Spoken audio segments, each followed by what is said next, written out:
Shalom. Pada masa awal pelayanan Tuhan Yesus diperhadapkan dengan orang-orang yang rusak kehidupannya.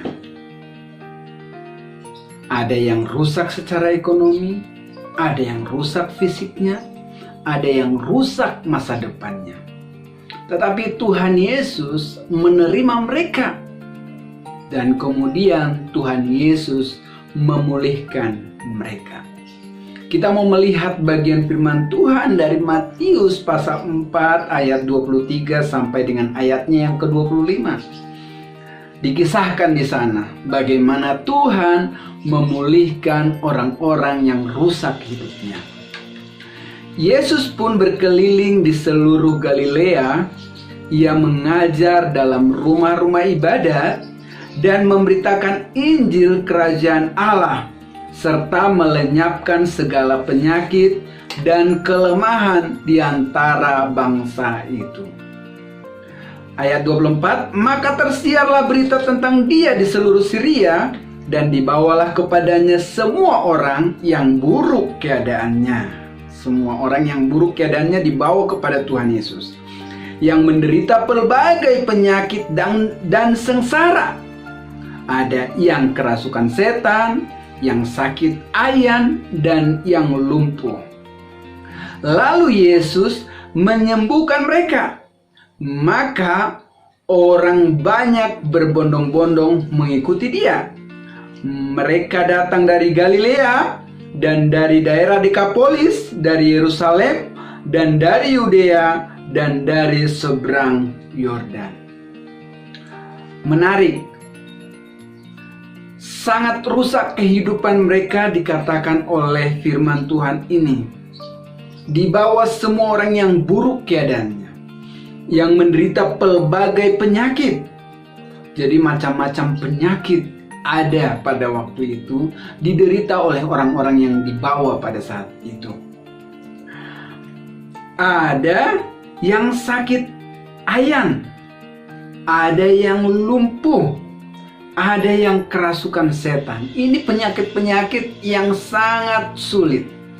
Pasti orang-orang ini atau keluarganya selama ini sudah melakukan upaya-upaya penyembuhan, tetapi mereka tidak menemukan jalan keluar.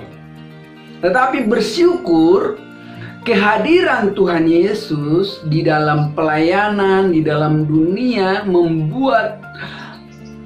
membuka sebuah jalan bagi orang-orang yang buruk keadaannya.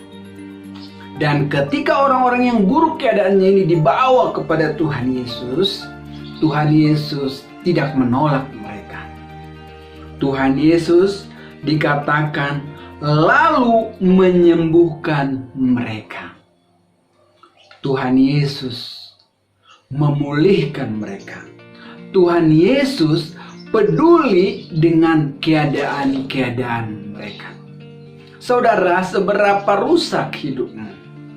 Mungkin saudara sedang mengalami keterpurukan dalam hal ekonomi. Contohnya hutang kita sudah banyak, kemudian pekerjaan tidak menentu, tidak jelas. Ada juga yang menderita penyakit, mungkin ada sakit kanker, sakit ayan, sakit tumor, berbagai penyakit lainnya, sehingga keadaan saudara semakin memburuk dan semakin memburuk. Tetapi ada kabar baik buat saudara. Tuhan Yesus, Dia adalah Allah yang hidup. Dia adalah Allah yang berkuasa. Dia bangkit dari kematian di kayu salib setelah dia dikubur. Dan Tuhan Yesus hidup sampai sekarang. Dia mengerti kehidupan kita yang buruk keadaannya. Dia mengerti bagaimana perasaan kita, karena dia pernah mengalami. Ketika dia menjadi manusia, dia bukan hanya berempati, tetapi Tuhan Yesus mengalami bagaimana sakitnya diludahi. Tuhan Yesus mengalami dan merasakan bagaimana sakitnya ditolak. Tuhan Yesus mengalami bagaimana sakitnya dikhianati. Tuhan Yesus mengalami bagaimana sakitnya hidup di dalam kemiskinan. Karena kita tahu pada saat dia mau disalibkan, semua kehormatannya ditelanjangi dan dia tidak punya pakaian. Jadi kemiskinan ditanggung oleh dia, kesakitan ditanggung oleh dia. Jadi dia mengerti masalah yang kita hadapi. Mungkin saudara mengatakan bahwa tidak ada lagi yang peduli dengan saya. Pendeta tidak, orang lain tidak, saudara tidak. Tetapi saya mau berkata lewat firman Tuhan ini, Tuhan Yesus menjelaskan bahwa dia peduli kepada masalah-masalah hidup saudara. Mari kita datang kepada Tuhan Yesus. Dia sediakan jalan keluar. Kita mengalami, mungkin saudara mengalami jalan yang buntu sekarang ini. Ekonomi buntu, kesehatan buntu, rumah tangga buntu. Tetapi ada satu jalan keluar yang disediakan oleh Tuhan Yesus. Di mana pintu-pintu sudah tertutup dan tidak bisa dibuka oleh kuasa manusia, ada satu kuasa yang sanggup membukanya, yaitu kuasa daripada Tuhan Yesus. Terbukti pada saat peristiwa ini, Tuhan Yesus melenyapkan segala penyakit dan kelemahan di antara bangsa-bangsa. Tuhan Yesus tidak membuang ketika ada bulu yang patah terkulai. Tuhan Yesus tidak memadamkan sumbu yang padam atau yang pudar nyalanya, melainkan dia jadikan menjadi terang dan menjadi berkat. Ketika Tuhan Yesus memulihkan mereka, maka ada sukacita, ada kemenangan-kemenangan terjadi di antara orang-orang yang disembuhkan itu.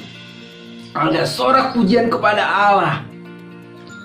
Mari, seberapa rusak hidup saudara, seberapa buruk keadaan saudara, mari kita tundukkan diri kita.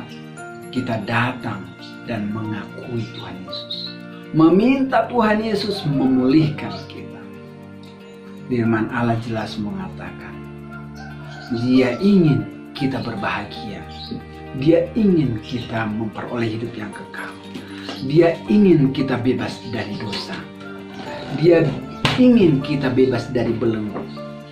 Tetapi pertanyaannya, apakah mau kalian percaya kepada tawaran Tuhan Yesus yang mengatakan, marilah kepadaku semua yang letih lesu dan berbeban berat, aku akan memberikan kelegaan kepadamu.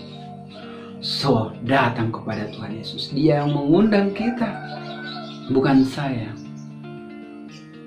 Tuhan Yesus mengundang saudara datang kepadanya, dan Dia akan memberikan kelegaan dalam hidupmu. Janjinya bisa dipercaya, janjinya pasti digenapi. Datang dan alami pemulihan dari Tuhan.